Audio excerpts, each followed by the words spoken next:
இலங்கை தெற்காசிய நாடுகள் உண்டு.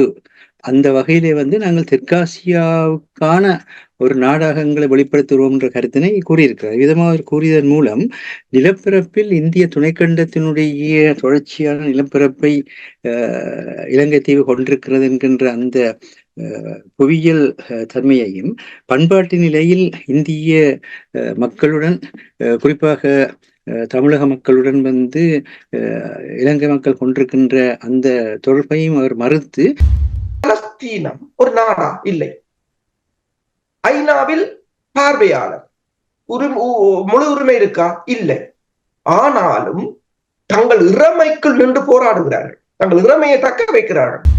உலகமயமாக்கலுக்குள்ளும் இந்த எங்களுடைய பிரச்சனை எங்களுடைய இருப்பை, அதாவது நாங்கள் ஈழத்தினுடைய இறமை உள்ள தேச மக்கள் என்ற அந்த இருப்பை இல்லாமல் செய்கின்ற ஒரு செயலை உலகமயமாக்கம் செய்து கொண்டிருக்கின்றது. இலட்சியத்தை நோக்கி ஓடுவன் அடைவான், கனவை நோக்கி ஓடுபவன் ஒரு நாளும் வெற்றி பெறப் போவதில்லை. அப்ப நீங்கள் ஒன்று இலட்சியத்தை நோக்கி ஓடுவதை, கனவை நோக்கி ஓடுவதை விட்டுவிட்டு இலட்சியத்தை நோக்கி ஓடுவதற்கு நாங்கள் பழகிக் கொள்ளவர். ஒரு நாகாலாந்து வாக்கு கூட பதிவாகவில்லை. நாகாலாந்துல இருந்து லோக்சபால பாராளுமன்ற பிரதிநிதிகளா இருந்தவர்கள், சட்டசபையில இருந்தவர்களும் கூட ஒருத்தர் கூட வாக்களிக்கவில்லை. அப்ப இப்பொழுது இந்திய மத்திய அரசாங்கமே திகைத்து போய் நிற்கிறார். சீன அதிபர் ஜின்பின் ஒன்றை தெளிவாக கூறுறார், முகத்துக்கு நேரே டூ ஃபேஸ், அதாவது இரண்டு முகத்தை காட்டுவதை நிறுத்துங்கள், நீங்கள் சொல்வதொன்று செய்வதொன்று, அதாவது இரண்டு டூ ஸ்டேட் சொல்யூஷன் என்று சொல்லிவிட்டு, அதாவது ஆனால் நிரந்தர உறுப்புரிமையை வீட்டோ பண்றீங்க. வடக்கு கிழக்குல வாழ்ந்து கொண்டிருக்க மக்களுக்கு அந்த பாதுகாப்பு அளிக்கிறதுக்கான ஆற்றலை கொடுங்க. அவங்களுக்கு நீங்கள் பலப்படுத்துங்க, அவங்கள அறிவூட்டுங்க, அவங்கள தொழில்நுட்பத்துல பலப்படுத்துங்க, அவங்களுடைய தகவல் திரட்டு தன்மையை பலப்படுத்துங்க. அப்போ கடல் வளம் பாதுகாக்கப்படும். அமெரிக்காவின் மேலாண்மையை தக்க வைப்பதற்கும் அமெரிக்க மக்களின் பாதுகாப்புக்குமாக நாங்கள் இந்த நிதியை கொடுக்கிறோம்.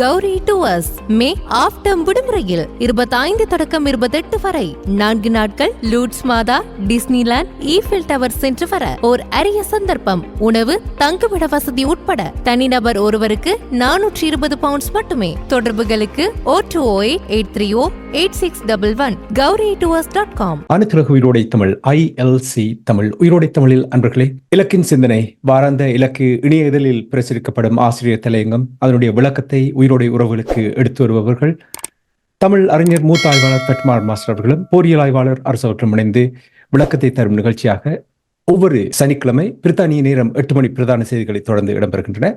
இன்று எங்களோடு இங்கே கலையத்தில் தமிழ் அறிஞர் மூத்த ஆய்வாளர் பெட்மார் மாஸ்டர் அவர்கள் இணைந்திருக்கின்றனர். வணக்கம் மாஸ்டர். வணக்கம் தனாஞானி. வணக்கம் அருஸ். வணக்கம் அரசு அவர்களே. வணக்கம் மாஸ்டர். வணக்கம் தனாஞானி. இன்றைய ஆசிரியர் தலையங்கம் சிங்களமயமாக்கலால் நில இழப்பு, இந்திய மயமாக்கலால் இறமை இழப்பு, உலகமயமாக்கலால் இருப்பு இழப்பு, இதுதான் ஈழத்தமிழரின் இன்றைய நிலை. ஏன் இந்த நிலை மாஸ்டர்? ஏற்கனவே ஆசிரியர் தொடங்கியே அதற்கான காரணம் கூறப்படுகிறது.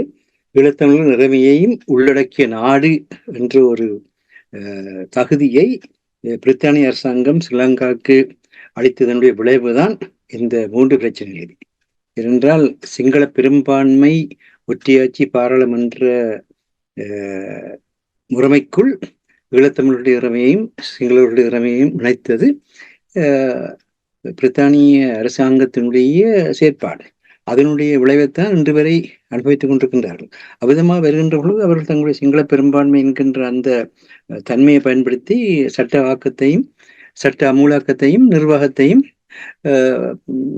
சிங்களமயப்படுத்திக் கொண்டே போய்கொண்டிருக்கின்றார்கள். அந்த அடிப்படையில் தான் இப்பொழுது இந்த 2009 ஆண்டு முள்ளிவாய்க்கால் இனஅழிப்புக்கு பிறகு இன்றைக்கு முல்லைத்தீவு மாவட்டத்துல 5,90,000 ஏக்கர் நிலப்பரப்புல 74.24 வீதமான நிலப்பரப்பு ஸ்ரீலங்காவுடைய வனத்துறையினால் அபகரிக்கப்பட்டுள்ளது வடபுலத்துறை துணையுடன் சொல்லி முன்னாள் வடமாகாண சபை உறுப்பினர் சுரராஜா ரவிகரன் அவர்கள் மிக நுணுக்கமான புள்ளிவிவரங்களுடன் நேற்றைக்கு தெரிவித்திருக்கின்றார். அது மட்டுமல்ல, விதமாக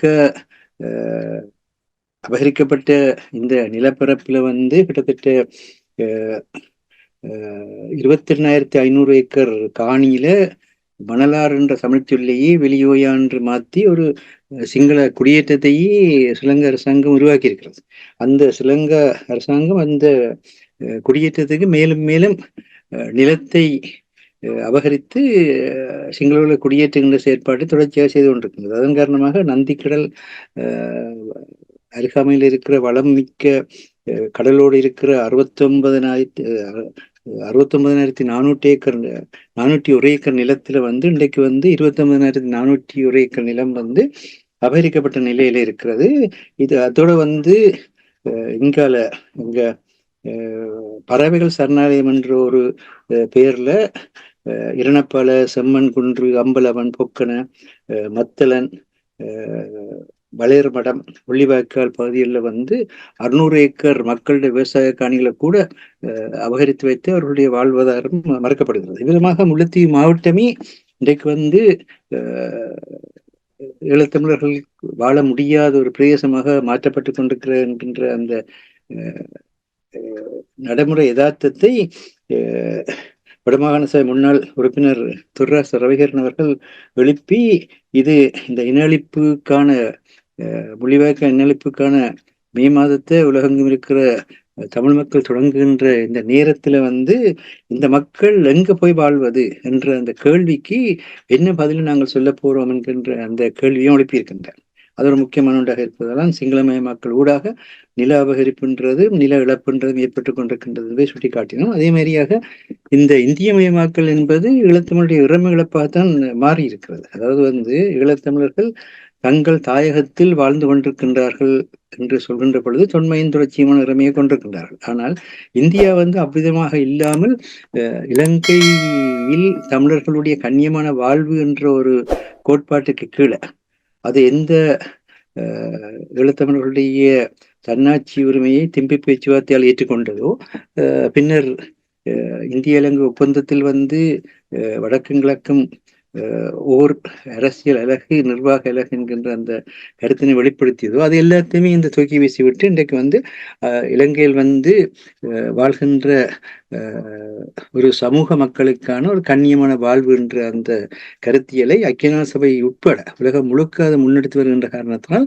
இன்றைக்கு ஈழத்தமிழர்கள் இறமை உள்ள மக்கள் என்ற அந்த தன்மையை இந்தியா மறுத்து அதன் வழியாக சமூகம் என்ற நிலையை உலகத்துக்கு வெளிப்படுத்துகிறது. அவ்விதமாக வெளிப்படுத்துவது உலகமயமாக்கல் என்ற பெயரிலே இந்த உலகம் ஏற்றுக்கொண்டு ஸ்ரீலங்காவையே தங்களுடைய தொடர்புக்கான ஒரே நாடு என்ற அடிப்படையில் அங்கு இருந்த இருதேச வரலாற்று தன்மைகள் கூட மறுக்கப்பட்ட நிலையில் பார்க்கிறோம். அது வெற்றிகரமாக செயற்பட்டு கொண்டிருக்கிறது. இந்த வாரத்தில் பார்த்தீர்களா இருந்தால் உமாவோயா பல்நோக்கு அபிவிருத்தி திட்டத்தை தொடக்கி வைக்கன்னு சொல்லி ஈரானுடைய ஜனாதிபதி இப்ராஹிம் ரைசின் அங்கே வருகை புரிந்தார். கடந்த முறை நாங்கள் இதை பற்றி பேசுகின்ற பொழுது மத்திய பல ஊடகங்கள் அவர்கள் வரமாட்டார்கள் என்கின்ற ஒரு நிலை வருகின்ற குறிப்பிட்டார். ஆனால் இலக்கு நாங்கள் மிக நிதானமாக கூறினோம், கண்டிப்பாக வருவார்கள். ஏனென்றால் ஈரான் தன்னுடைய தெற்காசிய நாட்டுக்கான அந்த துணிவை வெளிப்படுத்தும் என்று கூறியிருந்தோம். அதே மாதிரி அவர் அங்கு சென்ற பொழுது ஈரானுடைய ஜனாதிபதி தெளிவாக கூறியிருக்கின்ற நமது இரு நாடுகளுக்கும் ஆசிய பிராந்திய நாடுகளுக்கும் இடையே அதிகபட்ச ஒத்துழைப்பு, ஒருங்கிணைப்பு, நல்லிணக்கம் மற்றும் ஒற்றுமையின் பற்றி உறுதி செய்வதே இங்கு முக்கியமான விடயம் என்று. ஆகவே அங்கு அரசியல் தான் பேசப்பட்டது. அபிவிருத்தி என்று கூறப்பட்டாலும் கூட அவர் தெளிவாக கூறினார், இந்த திட்டத்தை நிறைவேற்றுவதை விட நமது இரு நாடுகளுக்கும் இடையில் உள்ள மக்களின் விருப்பம் உறுதி முக்கியமானது.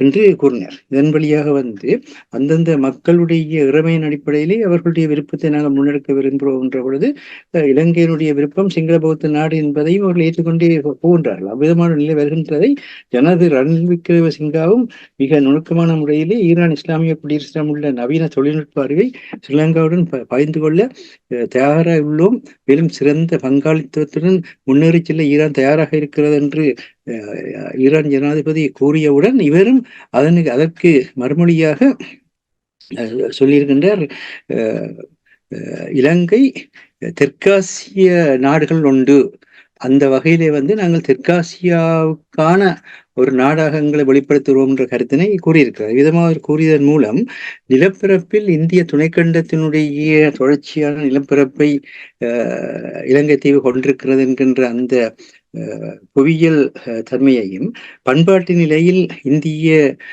மக்களுடன் குறிப்பாக தமிழக மக்களுடன் வந்து இலங்கை மக்கள் கொண்டிருக்கின்ற அந்த தொடர்பையும் அவர் மறுத்து தெற்காசிய நாடுகள் ஒன்று என்று சொல்லி இந்தியாவை விலத்துகின்ற தன்னுடைய அரசியல் உள்நோக்கத்தை மிக தெளிவாக தெளிவுபடுத்தியிருக்கின்றார். அதே நேரத்திலே ரொட்டரி கிளப்பில் பேசுகின்ற பொழுது அதற்கு மாறாக சேர சோழ பல்லவ பாண்டிய காலத்தில் இருந்து இலங்கைக்கும் இந்தியாவுக்கும் இடையில் பிரிக்கப்பட முடியாத தொடர்பு இருக்கிறது என்று சொல்லி அவருடைய நாக்கு எப்பொழுதுமே ஒரு இரட்டை நாக்கு. அதனால் இங்கு பேசுகின்ற பொழுது சேர சோழ பாண்டிய பல்லவ காலத்தை வந்து ஒரு ஆக்கிரமிப்பு காலமாக பேசி வந்த ரணில் விக்ரமசிங்க அதே காலம் இலங்கைக்கும் இந்தியாவுக்குமான ஒரு இணைப்பு காலமாக அமைந்திருக்கின்றது என்கின்ற உண்மையை இப்பொழுது பேச வைக்கின்றனர். அவ்விதமாக பேசுகின்ற அதே நேரத்திலே இந்தியாவை கொண்டு கடைசியாக வருகின்ற தகவலின்படி இந்திய ரஷ்ய நிறுவனங்களுடன் இணைந்து இந்திய ரஷ்ய நிறுவனங்களுடைய முகாமைத்துவத்துக்கு மத்தள ராஜபக்ச அனைத்துலக விமான நிலையத்தை 30 ஆண்டுகளுக்கு வழங்குகிற முடிவு நேற்றைக்கு ஸ்ரீலங்கா அமைச்சரவையினால் எடுக்கப்பட்டிருக்கின்றது. கூடவே வந்து திருவண்ணாமலையிலையும் கொழும்பிலையும் துறைமுகங்களை டிஜிட்டல் மயப்படுத்துவதற்கு அதிக அளவில் முதலீடு செய்யும்படி இந்தியாவுடன் ஜனாதிபதி அவர்கள் ஸ்ரீலங்கா ஜனாதிபதி ரணில் விக்ரமசிங்கா வேண்டுகோள் விடுத்திருக்கின்றார். அப்படி விதமாக இந்திய மயமாக்கலை ஊக்கப்படுத்துவதற்கு காரணம் இந்திய மயமாக்கலில் வந்து இந்த இப்பொழுது இருக்கின்ற மத்திய அரசாங்கம் மிக தெளிவாக கூறுகின்ற விடயம் ஸ்ரீலங்காவினுடைய இறைமையையும் ஒருமைப்பாட்டையும் பாதுகாப்பதுதான் இந்தியாவுடைய தலையாய கடமை என்று சொல்லி அவர்களுக்கான மிகப்பெரிய பொருளாக இந்தியா ஒழித்துக் கொண்டிருக்கிறது. அதனோடினால்தான் அவர்களை கொண்டு வருகின்ற காரணத்தினால்தான் இந்த இந்திய மயமாக்கலால் இறைமை இழப்பு என்பதை பற்றிய அந்த கருத்தை முன்வைக்கின்றோம். அதே நேரத்திலே உலகமயமாக்கலுக்குள் ஸ்ரீலங்கா தெளிவாக சென்று கொண்டிருக்கின்றது என்பது வெளிப்படையான உண்மை. அந்த காரணத்தினால்தான் இப்பொழுது சீன வெளிநாட்டு அமைச்சர் சீன வெளிநாட்டு அமைச்சர் இல்ல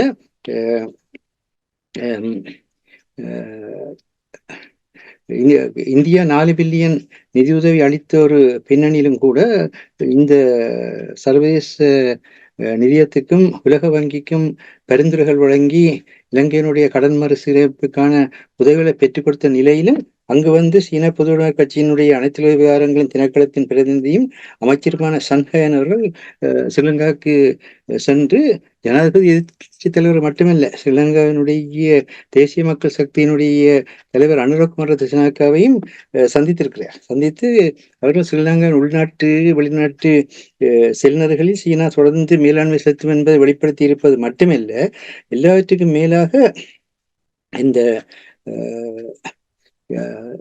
சினோஃபெக் சீன நிறுவனம் வந்து அங்க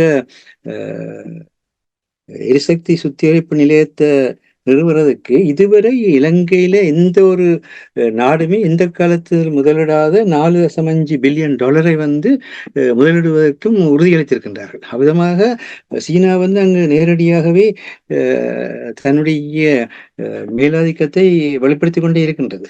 யாராலும் எதுவும் செய்ய முடியாத நிலையில் அது சென்று கொண்டிருக்கின்றது. இந்த ஒரு சூழலில் வந்து சீனாவுக்கும் அமெரிக்காவுக்கும் இடையில் கூட ஒரு பெரிய பிரச்சனைகள் வராது. ஏனென்றால் சீனா ஜனாதிபதி ஷி ஜின்பிங் வந்து அமெரிக்க ராஜாங்க செயலாளர் அந்தோனி பிளிங்கனை நேற்றைக்கு சந்தித்த பொழுது அவர் தீங்கான போட்டியை தவிர்க்க பங்காளராக இருத்தல் மூலம் எதிரித்தன்மையை மாற்றுதல் என்ற அந்த கோட்பாட்டை வெளிப்படுத்தியிருக்கார். அதே கோட்பாட்டை தான் ஈரானை பொறுத்த மட்டில் ஸ்ரீலங்காவுடைய ஜனாதிபதியும் வெளிப்படுத்தி இருக்கின்றார். அதாவது பங்காளிகளாக மாறுவதன் மூலமாக எதிரித்தன்மையை குறைத்து ஒவ்வொரு நாடும் தங்களை தாங்கள் நிலைப்படுத்தல் என்ற ஒரு வெளிவிவகார கொள்கை வளர்ச்சியடைந்து கொண்டு வருகிறது. அந்த வகையில தான் சீன வெளிநாட்டு அமைச்சர் வாங்கி அமெரிக்காவுக்கு சீனாவின் சிவப்பு கோட்டை தாண்டக்கூடாதுன்னு எச்சரித்தாலும் அந்த அந்த அந்த நேரத்தில் சீன உறவுகள் இப்பொழுது உறுதியாக இருக்கிறது. ஆனால் நீங்கள் எதிர்மறையான விடயங்களை பரிசோதித்தீர்களா இருந்தால் அது சிக்கலை ஏற்படுத்தும் என்று சொல்கின்றார். ஏனென்றால் இந்த டிக்டாக் சமூக வலைத்தளத்தை அமெரிக்கா சட்டபூர்வமாக தடை செய்திருக்கிறனுடைய விளைவாக அந்த கருத்து முன்வைக்கப்பட்டிருக்கின்றது. அப்படி முன்வைக்கப்பட்டாலும் சீனாடத்தில் அமெரிக்க ராஜாங்க செயலாளர் சென்றதற்கான காரணம் ஈரானுடைய நட்பை பயன்படுத்தி மத்திய கிழக்கு பதற்றத்தை குறைக்க சொல்லி. அந்த மத்திய கிழக்கில் தங்களால் வெல்ல முடியாதுன்னு தெரியும். இருந்த பொழுதும் கூட உக்ரைனுக்கும் இஸ்ரேலுக்கும் தைவானுக்குமான பாதுகாப்பு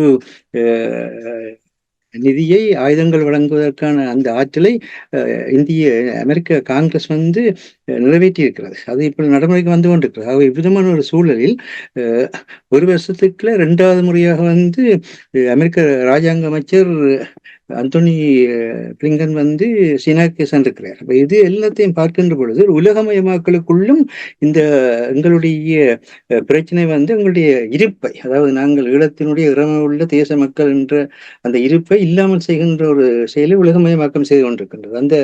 அதை நாங்கள் தெளிவாக பார்க்க முடிகிறது என்னென்றால் இப்பொழுது ஸ்ரீலங்காவை சற்று மட்டுப்படுத்துவதற்கான ஒன்றாக 2023ஆம் ஆண்டுக்கான அமெரிக்க ராஜாங்க திணைக்களத்தினுடைய உலக மனித உரிமைகள் குறித்த அறிக்கையில அவர்கள் கூறியிருக்கின்றால் 83 முதல் 2009 வரையான காலங்களிலும் அதுபோல் ஜேவிபி கட்சி காலமான 1988-89 மனித உரிமைகள் வன்புறப்படுத்தப்பட்ட தொடர்பான விசாரணைகள் சிறிதளவு முன்னேற்றமும் ஏற்படவில்லை என்று தெரிவித்திருக்கின்றார்கள். இது ஒரு ஸ்ரீலங்காவை மட்டுப்படுத்துறதுக்கான ஒரு விலைவிரிப்பு. ஆனா அந்த விலைவிரிப்பில் ஈழத்தமிழுடைய பிரச்சனை பேசப்படவில்லை. அதுக்கு பதிலாக ஜேவிபிக்கு சாதகமான கதைகள் கூறப்படுகிறது. என்னன்னு சொன்னால் ஜேவிபி ஆட்சிக்கு வந்தால் அந்த பின்னணியில் ஜேவிபி ஆதரவாளர்களாக இருக்கின்றவர்கள் இன்றைக்கு ஆட்சிக்கு வந்தால் அவர்களை வைத்துக் கொண்டு செல்வதற்காகவே அந்த உலகமயமாக்கலும் இவ்விதமாக எங்களுடைய இறமை இழப்பு நிலையை இந்தியா இறமை இழப்பை ஏற்படுத்த உலகமயமாக்கல் எங்களுடைய இருப்பு நிலை எக்ஸிஸ்டிங் சொல்லப்படுற அந்த நிலையை அது இல்லாமல் செய்கின்றது. இப்படியான ஒரு சூழலில் நாங்கள் என்ன செய்ய வேண்டும் என்கின்ற ஒரு கேள்வி இருக்கின்றது. அந்த கேள்விக்கான பதிலாகத்தான் அந்த ஆசிய தலையங்கத்தை முடிக்கின்ற பொழுது இன்றைக்கு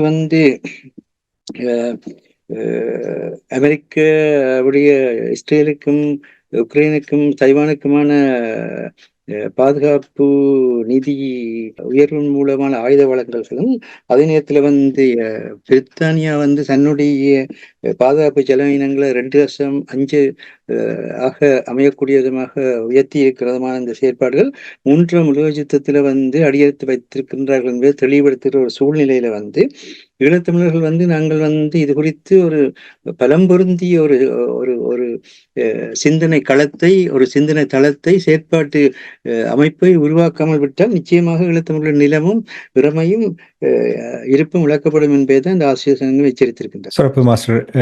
இலங்கை தீவு தன்னுடைய கட்டுப்பாட்டை நான் நினைக்கிறேன் நிறைய இழந்து விட்டது. நேற்று கூட மாத்தளை விமான நிலையம் கூட பங்கு போடப்படுகின்றது. இப்படி எத்தனையோ விடயங்களை நாங்கள் பார்த்திருக்கின்றோம். இங்கே நீங்க கூறியது ஒரு முக்கியமான விடயம் என்னவென்றால் ஈழத்தமிழர்கள் பங்காளிகள் இல்லாமல் பார்வையாளர்களாக இருக்கிறார்கள். அவர்களுடைய பேச்சிலும் சரி அவர்களுடைய செயலிலும் சரி ஒரு தனி இனமாக நாங்கள் செயல்படுவதற்கான எந்த ஒரு இறமைகளை வெளிப்படுத்தும் வகையில் செயல்படவில்லை. இங்கேதான் என்னுடைய பிரச்சனை அடிக்கடி நான் கூறிக்கொண்டு வருகின்றது. நீங்கள் சொன்னீர்கள் உலகமயமாக்கலினால் ஈழத்தமிழரின் இருப்பு கேள்விக்குறியாகப்படு. அதுக்கு நீங்கள் சரியாக கூறியிருக்கிறீர்கள். வெகு விரைவில் அது நடப்பதற்கான எல்லா விடயங்களையும் அவர்கள் மெதுமெதுவாக செயல்படுத்தி கொண்டு வருகின்றார்கள்.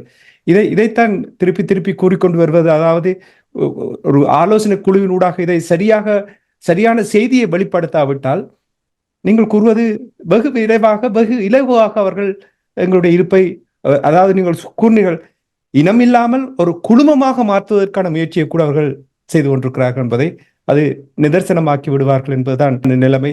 நீங்கள் கூறியதை வைத்து நான் உணரும் பொழுது தமிழர்கள் தொடர்ந்தும் தங்களுடைய கட்டுப்பாட்டை மெதுமெதுவாக இழந்து விட்டார்கள் என்று சிந்திக்க தோன்றுகின்றது. நன்றி, அந்த விழிப்புணர்வை தந்ததற்காக, சிந்திக்க வைப்பதற்காக நன்றி தமிழறிஞர் ஃபட்டிமா மாஸ்டர் அவர்களே. பொறியியல் ஆய்வாளர் அரசோகளி, நீங்கள் மாஸ்டர் இப்பொழுது பேசும்பொழுது கூறினார், 2 இனங்களின் இறமையை இணைத்தது பிரித்தானியா. இவ்வளவு காலமும் பிரித்தானியா சென்ற பின்பும் இவ்வளவு காலமும் இதை தொடர்ந்து கூறிக்கொண்டு வருகின்றோம். ஏன் ஒரு சட்ட ரீதியாக, இப்ப அரசியல்வாதிகள் செய்வார்கள் என்று எதிர்பார்த்தார்கள், இல்லை, முடியவில்லை. அமைப்புகள் செய்வார்கள் என்று எதிர்பார்த்தார்கள், முடியவில்லை. இங்கே காலம் கடத்தப்படுகின்றது, மெதுமெதுவாக காலம் கடத்தப்படுகின்றது. ஏன் ஒரு சட்ட ரீதியாக பிரித்தானியா மீது சட்ட ரீதியாக அவர்களுடைய செயல்பாட்டினால் தான் தமிழர்களுடைய இந்த நிலைமை இருக்கின்றது. இன அழிப்பு நடைபெறுகின்றது, தொடர்ச்சியாக கட்டமைப்பு ரீதியான இன அழிப்பு நடைபெறுகின்றதை வலியுறுத்தி ஏன் ஒரு வழக்கு தாக்குதல் செய்து மேலே எடுத்து செல்ல முடியாமல் இருப்பதற்கு என்ன காரணம்? இதற்கு சாத்தியமா அப்படி செய்வதற்கு? நீங்கள் ஜனநாயக வழியில் போராடலாம், அதற்கு எந்தவித தடையும் இல்லை. நீங்கள் இப்போ பாருங்கள், அமெரிக்க பல்கலைக்கழகங்களை பாருங்கள், எவ்வளவு கல்லோல பழகிறது என்று சொல்லி. அந்த நீங்கள் ஒரு ஒரு ஒரு பொறி நீங்கள் ஆரம்பித்தால் தான் அது தொடரும். ஆரம்பிப்பவர்கள் யார்? எங்களிடம் தன்னலம் மறந்து துணிச்சலுடன் செயலாற்றக்கூடிய ஒரே ஒரு தலைவர் இருந்தார், அவரையும் இழந்து விட்டோம். இப்ப பயம் எங்களுக்கு. யார் பிரித்தானியா மீது தடை போடுவது, வழக்கு போடுவது? பிரித்தானியா கோபித்தால் அதான் பிரச்சனை. பிரித்தானியாவுக்கு கோபம் வந்தால் நாங்கள் என்ன செய்வது? இல்லப்பா, ஏன் அமைப்புகள் இருக்கிறார்கள், நீங்கள் அமைப்புகள் அதை சொல்லுகிறார்கள். அவர்களுக்கு கோபம் வந்தால் நாங்கள் என்ன செய்வது? இந்த அமைப்புகளை வைத்துக் கொண்டு நீங்கள் என்ன செய்வீர்கள்? அவர்கள் அப்படித்தான். இப்ப பாருங்கள், ரணில் விக்ரமசிங்கா ஈரான் அமெரிக்கா இவ்வளவு எதிர்ப்பை காட்டினாலும், இஸ்ரேல் எவ்வளவு எதிர்ப்பை காட்டினாலும், ஒரு தரப்பு கொழும்பிலிருந்து கூறியது, ஈரான் பிரதமர் வந்தால் இப்போ நீங்கள் இஸ்ரேலுக்கு வேலைக்கு ஆட்களை அனுப்புகிறீர்கள், அவர்களுக்கு கூட பிரச்சனை வரும் என்றும் ஸ்ரீலங்கா அதனை பார்க்கவில்லை. இறமை உள்ள தேசம். இன்றைக்கு கொண்டே பாருங்கள், பலஸ்தீனம் ஒரு நாடா? இல்லை. ஐநாவில் பார்வையாளர் முழு உரிமை இருக்கா? இல்லை. ஆனாலும் தங்கள் இறமைக்குள் நின்று போராடுகிறார்கள், தங்கள் இறமையை தக்க வைக்கிறார்கள். தங்கள் இறமை என்பது என்ன? நீங்கள் சுயாதீனமாக எந்த தரப்புடனும் உங்கள் உறவுகளை பலப்படுத்தக்கூடிய ஒரு நிலை. மற்றதை நாங்கள் எந்த கேட்டகரி கொண்டுள்ள அடிமைகள். அதாவது ஒரு தரப்பை சார்ந்து ஒரு தரப்புக்காக வேலை செய்வது அடிமைத்தனம். நீங்கள் உங்கள் இறமைக்கு நின்று எந்த தரப்புடன் நீங்கள் சுயாதீனமாக முடிவெடுத்து இயங்கக்கூடியது இறமை. இப்ப நீங்கள் சொல்லுங்கள், நாங்கள் எந்த கேட்டகரிக்கு இருக்கிறோம்? அடிமைகள் இருக்கிறோமா? அப்ப என்னோட ஒருத்தர் கதைக்கும் போது கூறினார், அவர் கூறினதும் சரி. அவர் சொன்னார், 100 வருஷத்துக்கு மேல அடிமையா இருந்து வாழ்ந்துட்டோம்டா, சில அது அப்படியே ஊறி போயிட்டு இது மாறக்கான காலம் எடுக்கும். நாங்கள் அந்த அடிமைத்தனத்துக்கு இல்லை வாழ்ந்துட்டோம். இப்ப பாருங்கள், இலங்கையில போலீஸை கண்டா பயம் மாதிரி இங்கேயும் கண்டா பயமா தான் கிடையாது விஜய். அது அது அந்த என்னன்னு சொல்றது, இந்த டார்வின் தியரி மாதிரி அடாப்டட். அப்ப அப்படியான அடாப்டடான ஆக்களை வச்சுக்கொண்டா அதில் சில வேரியேஷன் இருக்கு. வேரியேஷன்ன்றது அதான், சிலது தக்கன பிழைக்கும், தகாத அடியும் தக்கன பிழைக்கும் என்றது என்னன்னா, அதுல இருந்து வேரியேஷனா வாரது எதிர்த்து நிற்கும். அப்படி ஒன்றத்தான் தேசிய தலைவர் நாங்கள் பார்க்கிறோம். அதாவது அது எங்கள் இனத்துக்கான ஒரு சவைவர். ஒன்று உங்களால் இயலாது விட்டால் நீங்கள் அந்த சவைவல் நீங்கள் தக்க வைத்திருக்க வேண்டும், உங்கள் உயிரை கொடுத்தாவது. அதுவும் இல்லை. இன்றைக்கு பாருங்கள், பல நாடுகளில், இப்ப சீனாவில் பாருங்கள், ஏன் அவர் திரும்ப ஜனாதிபதியாக வருகிறார். ரஷ்யாவில் பாருங்கள், ஏன் திரும்ப அவர் ஜனாதிபதியாக வருகிறார். ஏன் பெலாருஸை பாருங்கள், பெலாருஸிலும் அவர் என்னத்தை கூறுகிறார் என்று சொல்லி. எங்களை சுற்றி ஆபத்து சூழ்ந்திருக்கின்றது. உங்களிடம் ஒரு சரியான தலைமைத்துவம் இல்லை என்று சொன்னால் உங்கள் இனத்தை நீங்கள் சபைவலுக்கான போராட்டம். இப்ப உக்ரைன் போராட்டத்தை ஒரு அமெரிக்க பேராசிரியர் என்று கூறுகிறார் என்றால், 2 சபைவலுக்கான போராட்டம். ஒன்று நேட்டோ தன் சபைவலுக்காக போராடுது, ரஷ்யா தன் சபைவலுக்காக போராடுது. ஏன் இவ்வளவு இழப்புகள் வந்தாலும் ரஷ்யாவில் அத்தனை பேரும் மீண்டும் மீண்டும் களமுனைக்கு செல்கிறார்கள் என்று சொன்னால், அந்த மக்களுக்கு தெரிகிறது நாங்கள் அழிய போகிறோம் என்று. இப்ப மாஸ்டர் கூறியது போலதான், நீங்கள் இந்தியாவுக்குள்ளும் போய் இந்தியாவு என்ற அதற்கும் செய்திருக்கிறீர்கள். இலங்கை என்று சொன்னால் அதற்கும் இருக்கிறீர்கள். அமெரிக்கான்னு சொன்னா அமெரிக்காவுக்கும் வேலை செய்கிறீர்கள், பிரித்தானியாவுக்கும் வேலை செய்கிறீர்கள். நீங்கள் யார்? அதான் இந்த கேள்வி. இவர்கள் ஈரான் எந்த நாடாவது, இப்ப ஈரான் வந்து ஸ்ரீலங்காவுடன் கலைக்கிறார்கள். ஸ்ரீலங்கா ரஷ்யாவுக்கும் மாத்தளா விமான நிலையத்தை கொடுக்கின்றது. சீனா மிகப்பெரிய ஒரு ரிஃபைனரிய கட்டப்போகிறது அம்பாந்தோட்டையில். அதுதான் சீனாவின் தென்னாசிய பிராந்திய, அதாவது இந்து சமுத்திர பிராந்திய கடற்படைக்கான வளங்கள் தளம் பின்தளம் அமைக்கின்றது அம்பாந்தோட்டையில். கிட்டத்தட்ட 150,000 barrel per day ரிஃபைனரி செய்ய போறாங்க. அப்ப அவன் உண்மையா அது கொமர்ஷியல் இல்ல, அது மிகப்பெரிய ஆள் துறைமுகம். அவன் கடற்படை கப்பலுக்கு இப்பவே அவன் எல்லாம் அதை ப்ரிப்பேர் பண்றான். ஆனா கொமர்ஷியல் என்று தான் அவர்களை கொண்டு வருவாங்க. அதுக்கு அனுமதி வழங்கிட்டாங்க. அப்ப இலங்கை யாருக்கும் பயப்படுவதில்லை. எனவேதான் இலங்கையை எல்லாரும் கூப்பிடுவோம். வேற பாருங்கள், எவர் வந்தாலும் இலங்கையுடனே கதைக்கிறார்கள். ஆனா நாங்கள் இவ்வளவு அங்க இருக்கிறோம், இங்க இருக்கிறோம், பலமாக இருக்கிறோம், போராடுகிறோம். இவனாவது உங்களை கூப்பிட்டாங்க. சரி, இந்தியா உங்களை கூப்பிட்டுதான். சரி, இந்தியா நீங்கள் எழுதின கடிதத்துக்கு பதில் இருந்ததா? ஏன்? ஏனென்றால் இங்கேதான் நான் தொடர்ந்து கூறுவ இந்த முதிர்ச்சியில் இன்மை. இப்ப நீங்கள் கூறிய விடயங்கள் எல்லாவற்றையும் நீங்கள் பார்த்தீர்கள் என்றால், இந்த அரசியல் முதிர்ச்சியினூடாக எப்படி அவர்கள் சிந்தித்து, இப்ப நீங்கள் யாருக்கும் பயம் இல்லாமல் செயல்படுகிறார்கள் என்று நீங்கள் கூறினீர்கள். ஆனால் எங்களை தமிழ் தரப்பை பொறுத்த மட்டும் அப்படி இல்லை. வெறுமனவே அந்த ஒரு சந்தியிலிருந்து அரசியல் செய்வது போல் அமைப்புகளாக இருக்கட்டும், நாடாளுமன்ற இந்த நிலையிலிருந்து நாங்கள் எவ்வாறு ஈழத்தமிழுடைய இறமை நிலைமையை நாங்கள் இப்படி ஒப்பிட்டு பார்க்க முடியும்? உண்மைதான். நீங்கள் ஒரு இறமை உள்ள இனம் என்றால் அதுக்குரிய முதலாவது தகுதி என்னவென்று சொன்னால், நாங்கள் ஃப்ரீயாக எந்த தரப்புடனும் பேசக்கூடிய ஒரு வல்லமையை கொண்டிருக்க வேண்டும். இப்ப பாருங்கள், நிக்கரோகுவாவா இருக்கலாம், கியூபாவா இருக்கலாம், சவுத் ஆப்பிரிக்கா இருக்கலாம், எல்லோரும் பாலஸ்தீனத்துக்காக கதைக்கிறாங்க, வழக்குகளை போடுறாங்க. அவங்க போடவில்லை, பல நாடுகள் போடுகின்றது. 137 நாடு அவன் நிரந்தர உறுப்புரிமை வேண்டும் என்றதுக்கு வாக்களிக்கிறார்கள். ஏன்? எல்லா நாடுகளுடனும் அவர்களுக்கு உறவுகள் இருக்கின்றது. இப்ப எங்களையும் அவங்க தேடி போவாங்க. பிரச்சனை என்ன? இப்ப விடுதலை புலிகள் இருந்த காலத்தை நீங்கள் பாருங்கள். விடுதலை புலிகளை தேடி வந்தார்கள் பேச்சுவார்த்தை நடத்த. அங்க அன்னைக்குத்தான் வருவார்கள். ஆனால் இப்போ நீங்க கடிதம் எழுதினாலும் பதில் எழுதுறதுக்கு ஒருத்தர் இல்லை இந்த நாட்டிலும். சரி, ஒரு அரசு தலைவர் பதில் எழுத வேண்டாம், அரசு தலைவர்கிட்ட பியோன் கூட பதில் எழுத மாட்டான். இல்லப்பா, அதுக்கு இங்கே தமிழ் தரப்பில் குழப்பம் இருக்கிறது தானே, அதுதானே அது காரணம். அவர்கள் பதில் அனுப்பாததற்கு காரணம் தமிழ் தரப்பில் இருக்கிற பிரச்சனை தானே. அதுக்கு ஒன்று செய்யலாம். இப்ப நீங்கள் பாருங்கள், சவுதி அரேபியாவும் சீனாவும் மிகப்பெரிய எதிரிகளாக இருந்தவர். ஈரான் அவர்களை மன்னிக்கவும், சீனா அவர்களை கூப்பிட்டு ஒற்றுமையாக்கினார். அதான் இன்றைக்கு மிடில் ஈஸ்ட்ல ஈரான் பலத்துக்கு காரணம் அந்த ஒற்றுமை. எங்கேயும் நீங்கள் பாருங்கள், அந்த ஒற்றுமை தான். அடுத்தது இப்ப பாருங்கள், இவர்கள் தாய்வானுக்கு 8 பில்லியனுக்கு ஆயுதத்தை கொடுத்தார்கள். நேற்று சீன அதிபர் ஹமாஸையும் ஃபத்தாவையும் கூப்பிட்டு இருக்கிறார். உங்களுக்கு தெரியும், ஹமாஸும் ஃபத்தாவும் எதிரெதிர் அமைப்புகள். அப்ப இப்ப ஹமாஸையும் ஃபத்தாவையும் உண்டாக்க போறாங்க. நான் நினைக்கிறேன், சில சீனாவுடன் கதைச்சா தமிழர் தரப்பையும் அவர்கள் உண்டாக்குவார்கள். ஒற்றுமை சீனா உலகத்துல பல ஒற்றுமைகளை விதைத்துக் கொண்டு வருகிறது. எனக்கு ரெண்டு உதாரணம். ஒன்று, சவுதி அரேபியாவையும் ஈரானையும் ஒற்றுமையாக்கினார்கள். இப்ப ஃபத்தாவையும் ஹமாஸையும் கூப்பிட்டாங்க. இனி அவங்க சில ஒற்றுமையாயிடும். வேணுமெண்டா அங்க கதைச்சு பார்க்கலாம்.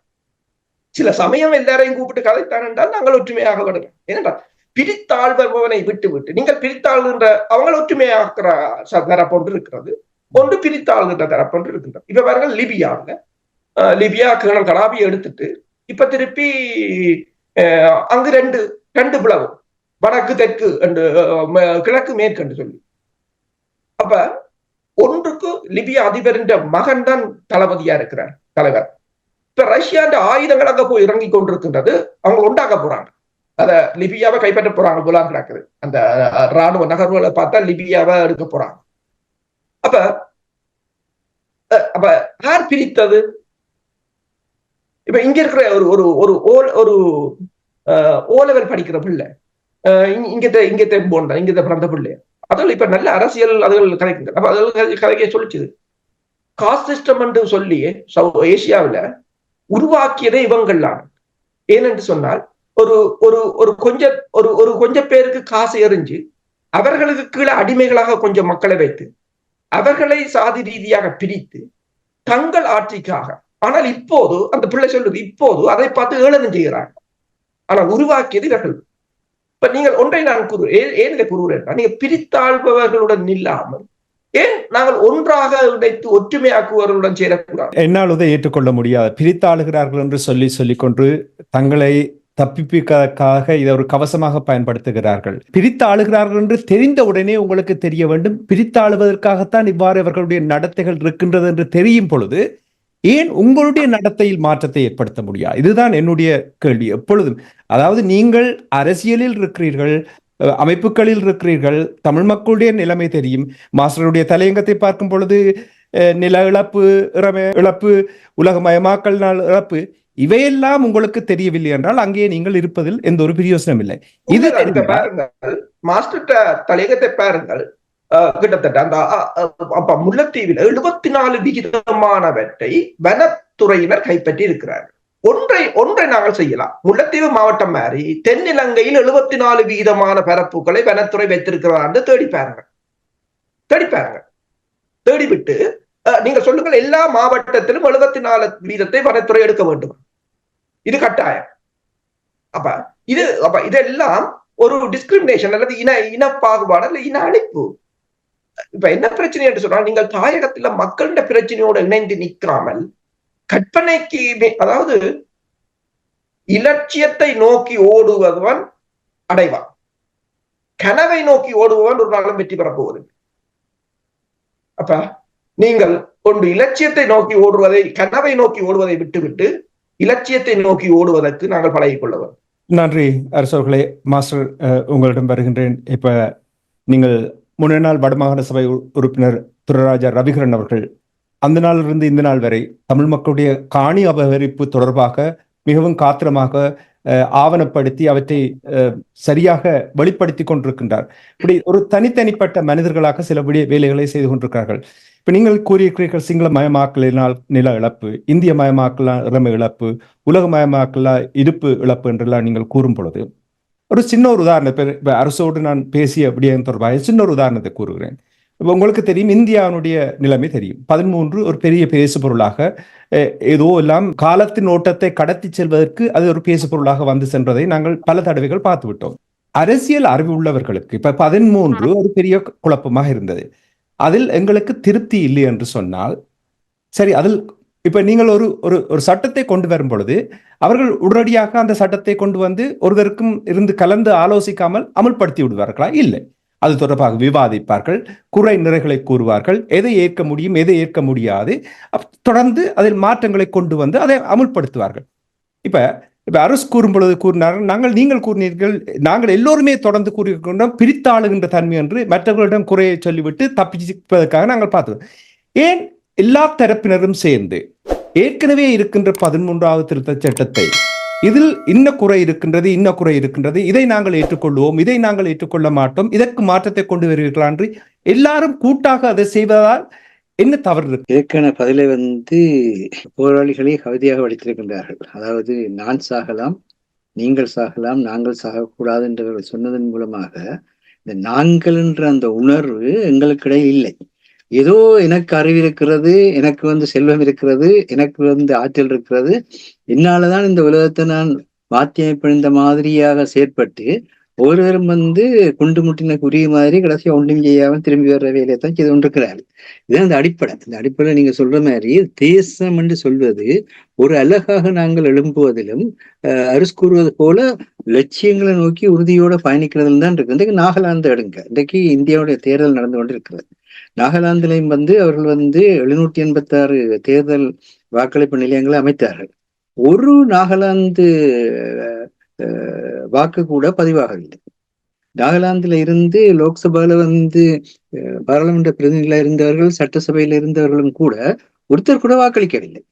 அப்ப இப்பொழுது இந்திய மத்திய அரசாங்கமே திகைத்து போய் நிற்கிறது. ஏனென்றால் அந்த பிரதேசத்தில் இருக்கிற மக்களை வலுக்கட்டாயமாக இந்தியா தன்னோடு இணைத்து வைத்திருக்கின்றது என்கின்ற ஒரு உண்மையை வந்து உலகுக்கு வந்து அவர்கள் கூறிவிட்டார்கள். இத்தனைக்கும் இந்திய இராணுவத்தினுடைய மிகப்பெரிய அழுத்தத்துக்கு இடையில கொன்று குவிக்கப்படுற ஒரு பூமியா தான் நாளாந்து இருக்குது. அது எப்பயோ இருந்தது நடந்து கொண்டிருக்குது. அப்படி இருந்தும் கூட அந்த அந்த மரணத்துக்கு அஞ்சாத நிலையில வந்து அவர்கள் உறுதியாக வந்து அதை வெளிப்படுத்தி இருக்கின்றார். இங்க வந்து பொது வேட்பாளர்களை நாங்க நிறுத்துறோம் என்று சொல்லி தோப்புக்கரணம் அடிச்சு கொண்டு அந்த ஜனநாயக நிறைவேற்று அதிகாரம் உள்ள முறையை நாங்களும் ஏற்றுக்கொள்றோம்னு சொல்லி கூத்தடிச்சு கொண்டு நிற்கிறார்களே தவிர அந்த நிறைவேற்று அதிகாரம் உள்ள ஜனாதிபதி முறையை நாங்கள் நிராகரிக்கிறோம்னு சொல்லி யாருமே வந்து அந்த அடிப்படையில் தேர்தலை புறக்கணிக்கிறதுக்கு ஆயத்தம் இல்லை. அதான் பிரச்சனை. உறுதி இல்லை. கேள்வியை கேட்கிறேன். இப்ப பாருங்கள், ஒரு கூட்டாக ஒரு தேவையான விடயத்துக்கு கூட அவர்கள் கூட்டு சேர்வதற்கு தயாரில்லை. தேவையில்லாத இப்ப பொது வேட்பாளராக நிறுத்துவதனால் தமிழர்களுக்கு நாங்கள் குறைந்து போவதில்லை எந்த விதத்திலும். இங்கே சில வேளைகளில் பேச்சுவார்த்தையில் ஈடுபடுவதற்கு அழுத்தங்களை கொடுப்பதற்கு அதை பிரயோகிக்கப்படலாம். அல்லது நீங்கள் கூறியது போல் அது இல்லை என்றால் அதற்கான காரணத்தை கூறி மாற்று வழியை ஏற்படுத்த. ஒரு உதாரணத்தை பாருங்கள். ஒரு நாடு இரு தேசம் என்று பெருசாக தலைப்புச் செய்தியில போட்டிருந்தால் மகிழ்ச்சியாக இருந்தது. அது தொடர்பாக என்ன நடந்திருக்கு? ஒன்றுமில்லை. இனி மற்ற ஏனைய கட்சிகள் அவர்களுடைய நிலைப்பாடுகள் என்னவென்றும் தெரியாது. அதற்காகத்தான் நான் இந்த கேள்வியை கேட்டிருப்பேன். எல்லா நாடுகளும் தங்களை பிரித்து பிரித்து ஆளுகிறார்கள் என்று சொன்னால் நீங்கள் ஏன் இந்த பொது வேட்பாளர் தொடர்பாக ஏன் ஒரு கூட்டாக முடிவெடுக்க முடியாது உங்களால்? அதுக்கு பொது வேட்பாளருக்குரிய தேர்தல் கொள்கை விளக்கம் என்னன்றது முதல் இல்லையே. இந்த இதுதான் பொது வேட்பாளருக்கு விளக்கம் என்றது முதல்ல முன்னிறுத்தினால்தான் அதை ஏற்றுக்கொண்டு யார் போட்டி விடுவாரான்றது பிறகு தெரிவு செய்யலாம். இது யார் கொண்டு வருவது? கொண்டு வர மாட்டார்கள். இங்கேதான் இந்த பிரச்சனை. ஒரு உதாரணத்துக்கு தமிழரசு கட்சி கொண்டு வருது என்றால் உடனடியாக மற்றவர்கள் இல்லை என்பார்கள். மற்றவர்கள் கொண்டு வந்தால் இவர்கள் சொல்லுவார்கள் இல்லை என்று. அவை இப்படியே மாறி மாறி பிங் பாங் அங்கேயும் இங்கேயும் வந்து போய்கொண்டிருந்தால் எப்படி இவர்கள் செய்யப்பட? இதுதான் இப்பொழுது அரசு முக்கியமான விடயம். அதாவது இன்றைக்கு வந்து உலக நாடுகள் ஒருவர் நாடைக்குள்ள அவர்கள் கேட்கிற கேள்வி என்னென்றால் பங்காளிகளாக வாங்க, நாங்க பங்காளிகளாக இருந்து பிரச்சனைகளை எதிர்கொள்வோம். பிரச்சனை இருக்குது, ஆனா பங்காளிகளாக இணைந்து செயல்படுவோம். ஆனா நாங்கள் பங்காளிகளாக வாரதாக இருந்தால் எங்களுக்குள்ள வந்து எங்களையே நாங்கள் பிரித்துக் கொள்ற மனநிலையிலிருந்து விடுபட வேணும். நாங்கள் எங்களுக்குள்ளேயே ஒருத்தர் பிரித்துக் கொள்ற மனநிலையில செயல்பட்டோம் என்றால் செல்வத்திலும் நாங்கள் பங்காளிகளாக இணைய முடியாது, செல்வ திரட்சி ஏற்படாது. அதே மாதிரி வந்து அறிவியல் நாங்கள் பங்காளிகளாக முடியாதுன்னு சொன்னா அந்த புத்திஜீவிகள் எல்லாரும் ஒருங்கிணைந்து சிந்திக்கிற ஒரு தளத்தை நாங்கள் அமைச்சுக் கொள்ள மாட்டோம். அதே மாதிரியாக எங்களுடைய ஆற்றல்கள் வந்து எவ்வளவு ஆற்றல் உள்ளவர்கள் நாங்கள் இருக்கலாம். ஆனால் ஒவ்வொருவரும் வந்து தனித்தனியாக கும்மி அடித்துக் கொண்டு இருக்கிறத தவிர ஒருவர் முனைந்து வந்து அதை செய்ய முடியாம இருக்கு. அதுக்கு காரணம் என்னன்னு சொன்னால் இப்ப பாருங்க, அலன் கீன் வந்து சர்வதேச நெருக்கடி கண்காணிப்பு குழுவினுடைய இலங்கை ஆய்வாளர். அவர் என்ன சொல்றார்? குறைந்தபட்சம் பகுதி அளவிலான பொறுப்புக்கூறலேனும் உறுதி செய்ய வேண்டிய நிலையில் இருக்கும் பிரச்சனைக்குரிய கட்டமைப்பென்னும் நிலையில் இருந்து ஸ்ரீலங்காவின் நிலை இன்றைக்கு குறைந்தபட்சம் பகுதி அளவிலான பொறுப்புக்கூறலேனும் உறுதி செய்ய வேண்டும் என்ற நிலை. அந்த நிலையில இருந்து தற்போது இந்திய பசிபிக் பிராந்திய கடற்பரப்பில் மிக முக்கிய பங்காளி என்னும் நிலையை நோக்கி இலங்கை இராணுவத்துக்கு அமெரிக்கா மீள்வர விளக்கம் வழங்குகிறது. அப்பொழுது வந்து இப்பொழுது அமெரிக்கா வந்து இலங்கையுடைய பொறுப்புக்கூறல் நிலையிலிருந்து அமெரிக்கா வந்து விளக்கம் அந்த வழங்கி அந்த பொறுப்புக்கூறலை பற்றியே கதைக்காமல் இந்திய பசிபிக் பிராந்திய கடற்கட்டமைப்புக்கான ஒரு முக்கிய பங்காளி கொண்டு வந்து அந்த பின்னில வந்து அவர்களுக்கான எல்லாத்தையும் செய்யுது. அப்ப அந்த பங்காளிகள் என்ற நிலை எங்க வருகுது என்று சொன்னால் அவர்கள் சிங்கள சமூகத்தை பார்த்தீங்களா இருந்தால் அவங்க ஒன்றைய அனுரகுமார திசநாயக்கா வந்து ஒன்றையும் வந்து மந்திரத்தால மாங்காய் விளத்த போறது இல்லை. அங்க என்ன இருக்குதோ அதை மேலும் உறுதிப்படுத்துற வேலைக்கெல்லாம் போவான். இதான் நடக்கும். யார் வந்தாலும் அதான் நடக்கும். ஆனபடினால எங்கள்கிட்ட வந்து இருக்கிற பிரச்சனை என்னன்னு சொன்னா இதை விளங்கி கொள்ளக்கூடியது யார்? தனித்தனியான கட்டமைப்பு. அதாவது புத்திஜீவிகள் வந்து ஒரு சமூகமா செயற்பட வேண்டும், செல்வந்தர்கள் வந்து ஒன்றாக இணைய வேணும். அடுத்தது வந்து ஆற்றல் உள்ளவர்கள் வந்து தங்களுடைய ஆற்றலை வந்து வெளிப்படுத்தக்கூடிய முறையில கட்டமைப்புகளை உருவாக்கணும். ஆனா அவ்விதமாக இல்லாமல் அரசியல் என்ற அந்த பதவியில வந்து ஒவ்வொருவரும் எப்படி ஏறிக்கொண்டுறது. அதே மாதிரி வந்து என்ன வந்து அமெரிக்கா போடுது, அமெரிக்கா என்ன கொண்டுதான் அமெரிக்கா எல்லாத்தையும் செய்யுது, என்ன கொண்டுதான் இந்தியா வந்து தனக்கான திட்டங்களையே போடுது, எனக்கு என்ன வச்சு கொண்டுதான் சீனா வந்து நாளைக்கு என்ன வச்சு கொண்டுதான் உலக வல்லரசா வந்தாலும் வந்து கூட சொல்லுவார். அந்த மாதிரியாக நாங்கள் வந்து எங்களுக்குள்ள வந்து அரசு வடிவ சொல்லிச்சுது. அதாவது கற்பனையில கனவு காண்ற சமுதாயமா இருக்கிறோம். அங்க ஒன்றுமே இல்லை. உங்களோட ஒரு பொருட்டாவே யாரும் இன்றைக்கு மதிக்க போறது என்ன? எங்களுக்கு பங்காளித்தன்மை. நீங்க சொல்லுங்க, இன்னைக்கு எங்களோட ஊடகங்கள் வளராம இருக்கிறதுக்கான அடிப்படை காரணம் என்ன? எங்களோட ஊடகங்கள் வளராம இருக்கிறதுக்கான காரணம் ஊடகத்துடைய பங்காளிகள் சொல்லுகின்ற நிலை ஒருவருக்கும் இல்லை. யாரோ ஒருவர் ஊடகத்தை நடத்த வேணும், அதுல வந்து நாங்கள் விரும்பினதை காட்சிப்பட்டு போவோம். இந்த மனநிலை தான் இருக்கே ஒழிய அதை நடத்துறதுக்கான நிதிப்பலத்துல நாங்கள் எப்படி பங்கெடுக்கிறோம், அதை நடத்துறதான மனித வலுவை சேர்க்கிறதுல எப்படி பங்கெடுக்கிறோம், அதுல தொழில்நுட்ப கருவிகளை பெருக்கிறதுல நாங்கள் எப்படி பங்கெடுக்கிறோம், யாருமே அதை பற்றி கதைக்கிறதே இல்லை. யாராவது வந்து கேட்டிருக்கிறார்களா அவங்களோட தொழில்நுட்ப கருவிகளை பலப்படுத்துறதுக்கு நாங்கள் என்ன செய்யலாம்? யாராவது உங்களிடத்துல வந்து கேட்டிருக்கிறார்களா நீங்கள் வந்து மனித வலுவை எப்படி செய்கிறீங்கன்னு சொல்லி? இல்லை. ஆனா அந்த குறிக்கப்பட்ட நேரத்துக்குள்ள அமெரிக்காவுக்கு அங்க வந்து சவால் விடுவார்கள், இந்தியாவுக்கு சவால் விடுவார்கள், வேணும்னா சீனாவுக்கும் வந்து நாங்க சொல்றபடி செய்கின்ற ஒரு உரப்புறப்பிட்டு போவார்கள். இது என்னையா நடக்க போகுது இது? அப்ப இந்த பங்காளியெல்லாம் மாறுங்க. நீங்கள் தாசிஸ் மாதத்திட்ட நாடகங்களை எல்லாம் பெரும்பாலும் பார்த்திருந்தீங்கன்னா அவர் ஒரு கருத்தை சொல்லுவார். அந்த நாடகங்கள் என்னன்னா, நீங்க பங்காளியில வாங்க, பங்காளி என்று சொல்லி அவர் பயன்படுத்துவார் அடிக்கடி. பங்காளியெல்லாம் இருங்க, பங்காளியெல்லாம் வாங்க. பங்காளியெல்லாம் இல்லாட்ட உறவு வராது, உரிமை வராது, சொந்தம் பாராட்ட மாட்டோம். நாங்கள் தள்ளி நின்று கொண்டு எங்களோட குடும்பங்களை எந்த அளவு தூரத்துக்கு வளர்க்கலுமோ அந்த அளவு தூரத்துக்கு வளர்த்து கொண்டு எங்களை வந்து எந்த அளவுக்கு எங்களுக்கு மேல காலத்துல உள்ள கற்பனை போல் மாலை எல்லாத்தையும் போட முடியும் அவ்வளவுக்குள்ள போட்டுக்கொண்டு எப்படி பங்காளித்தனத்தை உருவாக்குறது? பங்காளித்தனத்தை உருவாக்குறதுன்னா அதான் நேரம் சொன்னேன். மாவை வந்து அடிக்கடி சொல்ற விஷயம் வந்து அதை மக்களிடத்துல போங்க, கிராமத்துல தான் ஏன்னா கிராமத்து மக்களை பாருங்க, ஒரு நாள் போய் நீங்க அவங்களோட பேசுனீங்கன்னாலும் அடுத்த நாள் வந்து உங்களுக்கா உயிரையும் கொடுப்பான். அப்படியான தன்மை கிராமத்துல இருக்குது. அந்த யார் லெனின் வந்து மிகப்பெரிய கருத்தை சொல்லுவார். அதாவது வந்து இழப்பதற்கு ஒன்றுமில்லை என்ற நிலையில தான் புரட்சின்றது நடைமுறை சாத்தியமாகும் என்று சொல்லி, இது இழப்பதற்கு எல்லாத்தையும் நான் இழக்கக்கூடாதுன்னு எல்லாத்தையும் கட்டிப்பிடிச்சு கொண்டு இன்னும் நான் இழக்காம இருக்கிறதுக்கு எனக்கு மேல இன்னும் கணக்க பொருட்களை அடுக்கிக் கொண்டு இன்னும் நீங்கள் புரட்சிகர சிந்தனைக்கு போவீங்க. தலைவர் வந்து எல்லாத்தையும் இழக்கிறதுக்கு ஆயத்தமா இருந்த ஒரு இந்த உலகத்தினுடைய மிகப்பெரிய ஒரு ஆற்றலாளர். அப்படின்னாலதான் அந்த ஆற்றலை வெளிப்படுத்த முடியும். ஒன்றுமில்லாத நிலையில ஆற்றல் வேறு மதிவர்களுக்கு போது தெரியுதில்லை. நாங்கள் இந்த உலகத்துல ஏதாவது ஒரு விஞ்ஞான கண்டுபிடிப்பு விஞ்ஞானிகளால் கண்டுபிடிக்கப்பட்டு சொல்லி விஞ்ஞானத்தை மாற்றின கண்டுபிடிப்பு, அதாவது தொழில்நுட்பத்தை மாற்றுறது விஞ்ஞானத்தை கண்டுபிடிக்கப்படும், அது வேற விஷயம். ஆனா விஞ்ஞானத்தினுடைய கருத்து தளத்தை மாற்றின எந்த ஒரு கண்டுபிடிப்பு என்றாலும் சரி, ஒரு சாதாரண மனிதன் விஞ்ஞானியாக இதை கொண்டு வந்திருக்கிறானே தவிர ஒரு விஞ்ஞானி இதை கொண்டு வந்ததில்லை. ஐன்ஸ்டைன் எடுத்தாலும் சரி, நியூட்டன் எடுத்தாலும் சரி, யாரையும் விடுங்க, எங்கேயும் விடுங்க, எந்த உதாரணத்தையும் விடுங்க, ஒரு சாதாரண மனிதன்ல இருந்து ஒன்றுமின்மையில இருந்து சக்தி வர வேணும். அதுக்காக தான் நாங்கள் சாதாரண மனிதனை வெளிப்படுத்துங்க, அறிவூட்டுறதுக்கான அந்த பொருளாதார வளத்தை கொடுங்கன்னு சொல்றோம். சிங்களோன செய்யறான், சிங்களோன சிறிய சமுதாயம். நாங்க சரி, எங்களுக்கும் சிங்களனுக்குள்ள பகமை இருக்குது, அது வேற விஷயம். ஆனா சிங்கள சமுதாயம் ஒரு சின்ன ஒரு மக்கள் தொகுதியா இருந்தோன்னு உலகத்தை எப்படி சுழட்டி அடிக்கிறாங்கன்னு எங்களுக்கு கண்ணுக்கு தெரியலையா? ஏன் அங்க நடைமுறை மறுப்பான்? எங்க அவனை மோடையான்னு சொல்லி போட்டு இருப்பான். இன்னைக்கு யார் மோடையா, யாரையா மோடையா? இதான கேள்வியா இருக்குது. இதுதான் உண்மையான நிலை தமிழ் மக்களுடைய. நான் அடிக்கடி கூறும் பொழுது சில வழிகளில் குறை கூறுவார்கள். குறை தமிழர் பக்கத்தில் இருக்கின்றது. அதை நாங்கள் எப்பொழுது உணர்கிறோமோ அந்த குறை எங்கே இருக்கின்றது. ஒரு விளையாட்டு போட்டி எத்தனை தடவை குறைன்ற சொல்ல நீங்கள் பயன்படுத்திக்கல, அதுல பொருளவர்கள் விளங்கி கொள்ற இல்லை. நீங்க பாத்தீங்கன்னா அரிசி குறையுது அள்ளி போடுங்க, சீனி குறையுது அள்ளி போடுங்க, உண்டை நிறைவாக்குறது தான் குறைன்னு சொல்லுவாரு. அது அள்ளி எடுக்கிறத குறைன்னு சொல்ற இல்லை. இப்ப நீங்கள் கடையில போய் நிற்க போற இடத்துல அந்த படியில அரிசி குறையுது, அரிசியை போடு, இப்படிதான் சொல்லுவார்கள். அப்ப நீங்க இந்த குறை சொல்றதுக்கு உங்களை நிறைவாக்குறதுக்கு நாங்கள் குறை சொல்றோமே தவிர உங்களுடைய உடல் கஷ்டப்படுறத நீங்கள் உங்களுடைய வாழ்நாள்ல பலதை நீங்கள் நன்மை செய்கிறவன்று நெச்சிக்கொண்டு தீமை செய்கிறத எல்லாத்தையும் எங்களுக்கு தெரியும். ஆனா அந்த தலங்கள்ல இருந்து விடுபட்டு உங்களுடைய துயரங்களை துன்பங்களை ஒரு பயனுள்ள முறைக்கு கொண்டு வரன்றதுக்காக தான் இவற்றையெல்லாம் செய்யற முடியும். இதை விட்டு போட்டு நாங்களும் எங்களுக்கும் வயசு போது படியா சாப்பிட்டுட்டு ஒரு ஈஸ்டியருக்குள்ள படுத்திருந்து கொண்டு தமிழ்ல இவ்வளவு அழகான சொல்ல இருக்குது, அவ்வளவு அழகான கற்பனை திறமை இருக்குன்னு சொல்லி சாப்பாடு சரிக்கு மட்டும் நாங்க கதைச்சு போட்டு போகலாம்னு சொல்லி சிவத்திரும அடிக்கடி சொல்லுவேன். ஆனா அப்படின்னால இந்த சாப்பாடு சமைக்கிறதுக்கு அரசியல் கதைக்கிறத நிப்பாட்டுவோம், சாப்பாடு சமைக்கிறதுக்கு தமிழை பயன்படுத்துறத சமயத்தை பயன்படுத்த நிப்பாட்டுவோம். அதுக்கு பதிலாக இவங்கள் வழியா சொல்றாங்க, எழுப்பி கொஞ்சம் தூரம் நடவுங்க, இயற்கையை ரசிப்பீங்க, உடலும் வேலை செய்தவங்களுக்கு ஆரோக்கியம் தரும் என்றால் எங்களுடைய தாழ்மையான கருத்து. நாங்கள் நிகழ்ச்சி என்று கொண்டு போன்ற நிறைவாக அரசு அவர்களிடமும் மாஸ்டர் உங்களிடமும் கேட்கின்றேன். பங்காளர்களாக நாங்கள் இல்லை. இந்த விடத்தில் எடுத்து பார்த்தீங்கன்னா பங்காளர்களாக எவ்வாறு பங்காளர்களாக மாறுவதற்கு என்ன தேவை?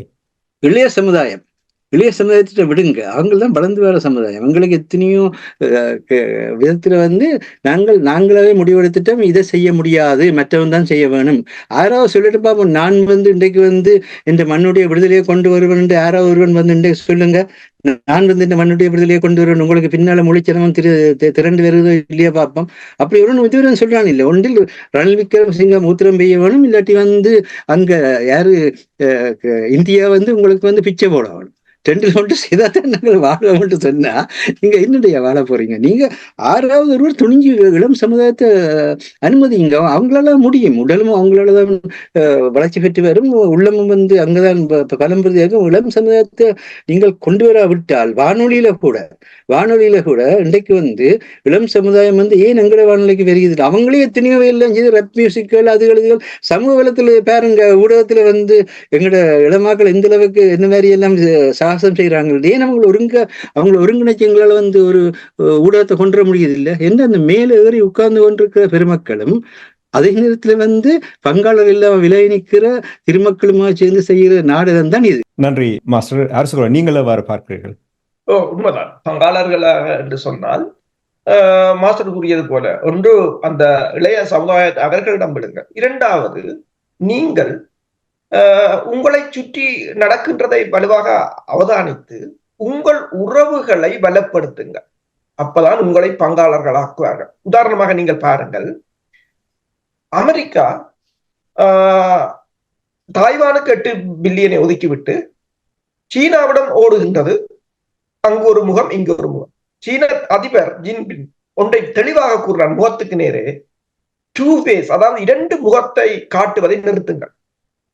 நீங்கள் சொல்வதொன்று செய்வதொன்று. அதாவது 2 ஸ்டேட் சொல்யூஷன் என்று சொல்லிவிட்டு, அதாவது ஆனால் நிரந்தர உறுப்புரிமையை வீட்டோ பண்றீங்க. அப்ப அது போய் அப்ப எங்கு ஏமாற்றுகிறார்கள் என்பதை நீங்கள் அதை கூட நீங்கள் அவங்க ஏமாற்றுவதற்கு நீங்கள் காரணம் காட்டி அதனை மக்களிடம் கொண்டு போய் சேர்க்காதீங்க. ஏமாற்றுவதா அதான் நமக்கு சிறந்த தலைவனுக்குரிய அழகு. நான் பல தடவைகள் சொன்னது, டிக்சிட்டுக்கு நேரவே தேசிய தலைவர் கூறியது ஒன்று. அவர் கோமா கூறார், எங்களை 5 தடவைகள் ஏமாற்றி விட்டீர்கள் சொன்னார். 5 தடவைகள் நான் என் மக்களை காப்பாற்றி இருக்கிறேன், அவ்வளவுதான், முடிஞ்சுது. யாருக்கும் பயம் இல்லை.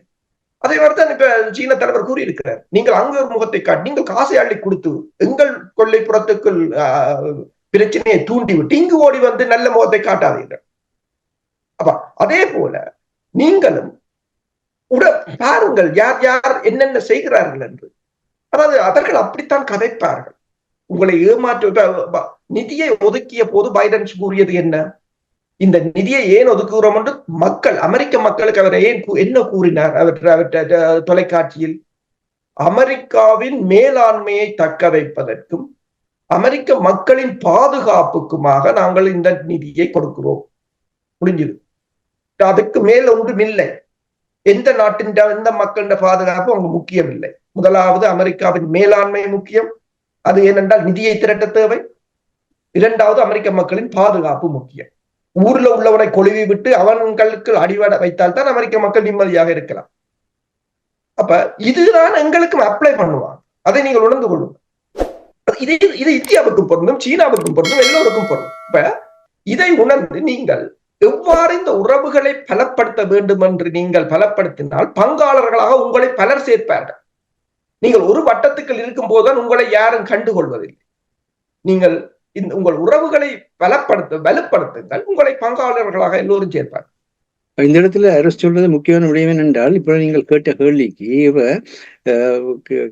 வடக்கு கிழக்கு கரையோர பகுதி பாதுகாக்கப்பட வேண்டும் என்றது முக்கியமான விடயம் என்றால், வடக்கு கிழக்குல வாழ்ந்து கொண்டிருக்க மக்களுக்கு அந்த பாதுகாப்பு அளிக்கிறதுக்கான ஆற்றலை கொடுங்க. அவங்களுக்கு நீங்கள் பலப்படுத்துங்க, அவங்கள அறிவூட்டுங்க, அவங்கள தொழில்நுட்பத்துல பலப்படுத்துங்க, அவங்களுடைய தகவல் திரட்டு தன்மையை பலப்படுத்துங்க. அப்போ கடல் வளம் பாதுகாக்கப்படும், நாட்டின் நிலைமை பாதுகாக்கப்படும். நீங்க உங்களோட மண்ணில வாழ்ந்து கொண்டிருக்கிற உங்களுக்கு சமானமான ஈழ மக்களையும் உங்களுக்கான எதிரியாக முன்னிறுத்தி கொண்டு கொண்டு நீங்கள் வந்து உலகத்திலிருந்து உங்களுக்கு தீங்கு செய்யக்கூடிய எல்லாரையும் கொண்டு வந்து இலங்கைக்குள்ள இறக்கி கொண்டிருக்கிறீங்க. அதுல முடிவு என்ன? இன்றைக்கு வந்து என்ன கடன் மறுசீரமைப்பின்ற பேர்ல இந்த இவ்வளவு காலத்திலையும் 1.6 பில்லியன் வட்டியை வளர்த்து வச்சு போட்டு இப்ப 1.6 பில்லியன் வட்டியையும் சேர்த்து கட்ட போறீங்க. இன்னும் எவ்வளவு காலம் போகிறோம் அவ்வளவு காலத்துல நாட்டை விற்க போறீங்க. அப்ப நீங்க வந்து உங்களுக்கு யார் எதிரி? நீங்கள் தான் சிங்களவர் உங்களை நீங்க உங்களை எதிரியாக்கி விளையாடி கொண்டு நிற்கிறீங்க. ஆனா தமிழ் மக்களை பலப்படுத்துங்க. எந்த அளவுக்கு வந்து நாங்கள் பலமா இருந்த காலத்துல எங்களோட பக்கத்துல வந்து வேற நாட்டுக்காரங்கள் யாராவது வர்றதுக்குரிய சதுர்ப்பு இருந்தது. அல்லது விடுதலை புலிகள் பலமா இருந்த காலத்திலும் கூட ஸ்ரீலங்கா வந்து வேறு நாடுகளை கொண்டு அவர்களால் அடக்கியான் இருக்கலாம். எத்தனையோ நாடுகள் வந்து அவர்களிடத்துல வந்து கேட்டுது, நாங்கள் உங்களோட வந்து உதவி செய்யறோம், திருவண்ணாமலை எங்களுக்கு தாங்கள் என்று. யாராவது அனுமதித்தார்களா? எங்களுடைய பகுதியை நாங்க பாதுகாப்போம், நீங்கள் வர தேவையில்லை.